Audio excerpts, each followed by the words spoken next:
Hi friends, welcome back to my channel Sudarshana Reddy. నేను అర్చన. అందరు ఎట్లా మంచిగా, మేము కూడా మంచిగా ఉన్నాము. సో మరొక ఇంట్రెస్టింగ్ వ్లాగ్ తోటి నేను మళ్ళీ మేము ముందుకు వచ్చేసిన. ఈ వ్లాగ్ ఏంటంటే చిన్నపిల్లలకి అన్నప్రాసన ముట్టించే రోజు ఏం వండాలనేది నేను ఈ వ్లాగ్లో షేర్ చేసిన అన్నట్టు. దానికోసానికి ఒక టేబుల్ స్పూన్ దొడ్డు రైస్ అంటే రేషన్ బియ్యం ఉంటాయి కదా, అవి తీసుకోండి. వీటిని మనము డ్రై రోస్ట్ చేసుకోవాలి. జస్ట్ లో ఫ్లేమ్లో పెట్టుకొని మాత్రమే మనం రోస్ట్ చేసుకోవాలి. బియ్యాన్ని వేపుకోవాలన్నమాట. అదేంది ఒక్క టేబుల్ స్పూన్ సరిపోతుంది అనే డౌట్ మీకు రావచ్చు. సరిపోతుంది, ఇట్స్ ఎనఫ్. మనకు ఒక బౌల్ నిండా ఉగ్గు రెడీ అవుతుంది మనం ఒక్క టేబుల్ స్పూన్ రైస్ తీసుకుంటే. అండ్ వీటిని డ్రై రోస్ట్ చేసుకోవాలి.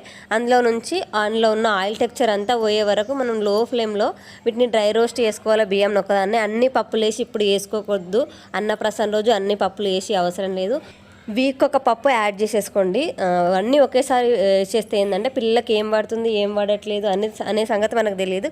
సో ఒక్కొక్క వీక్ ఒక్కొక్క పప్పు పెట్టుకుంటే మనకు దాని పడుతుందా పడట్లేదా, ఏది స్కిప్ చేయాలి ఏది యాడ్ చేయాలనే సంగతి మనకు తెలుస్తుంది అన్నమాట. సో అట్లా ట్రై చేయండి. అన్నీ ఒకటేసారి వద్దు. అన్నప్రాసన రోజు జస్ట్ రైస్ మాత్రం సరిపోతుంది, పప్పులు అన్నీ వద్దు.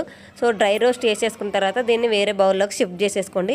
ఇప్పుడు వేయించుకున్న బియ్యం ఉన్నాయి కదా, వీటిని కొద్దిగా చల్లగా అయిపోయిన తర్వాత మనం మిక్సీ పట్టేసుకోవాలి. ఫైన్ పౌడర్ రావాలి. మీకు ఒకవేళ పౌడర్ రాలేదనిపిస్తే జల్లెడ ఉంటుంది కదా, దాంతో జల్లించుకోండి పిండి మంచిగా.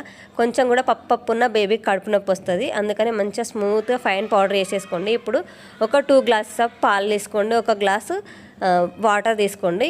ఇందులోనే బెల్లం వేసేసేయండి. మరి ఎక్కువ క్వాంటిటీలో స్వీట్ అవసరం లేదు, ఫస్ట్ టైం కాబట్టి దగ్గులేసే అవకాశం ఉంటుంది. ఒక టేబుల్ స్పూన్ తీసుకోండి. మనం ఎంతైతే రైస్ తీసుకున్నామో సేమ్ అదే క్వాంటిటీలో బెల్లం తీసేసుకోండి. ఇప్పుడు ఈ బెల్లాన్ని స్టవ్ మీద పెట్టించేసి కరిగిచ్చేసుకోవాలి. బెల్లం కరిగిపోయి ఎసరు వచ్చిన తర్వాత మనం ఈ ఫైన్ పౌడర్ వేసుకున్నాం కదా, ఏమంటారు రైస్ని, దాన్ని ఇందులో వేసి మిక్స్ చేసేసుకోవాలి. పోసుకుంటూ కలపాలి, లేకపోతే ఉండలు లోపల ఉడకకుండా అయిపోతుంది. సో పోసుకుంటూ చెంచాతోటి మంచిగా కలుపుకోవాలి వీటిని. ఆ షుగర్ ఏమంటారు స్వీట్నెస్ సరిపోతుందని డౌట్ రావచ్చు. బేబీకి ఇంకా స్వీట్ హాట్ ఆ సంగతులు తెలియదు కాబట్టి సరిపోతుంది. సో ఇట్లా తుక మీకే తెలుసా, మీకు ఈ సంగతి తెలుసా? ఏదైనా మనం వండే వస్తువు తుక అంటే ఇట్లా ఎగిరినట్టుగా వస్తే బబుల్స్ వస్తే అది ఉడికిపోయినట్టే. సో మంచిగా ఉడికిచ్చేసుకోండి.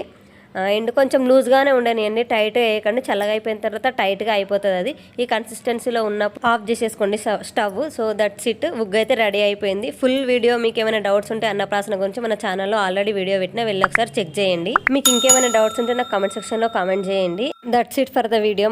వీడియోలో మళ్ళీ కలుసుకుందాము. అప్పటిదాకా చూస్తూనే ఉండరు. సుదర్శన రెడ్డి. నేను అర్చన. బాయ్.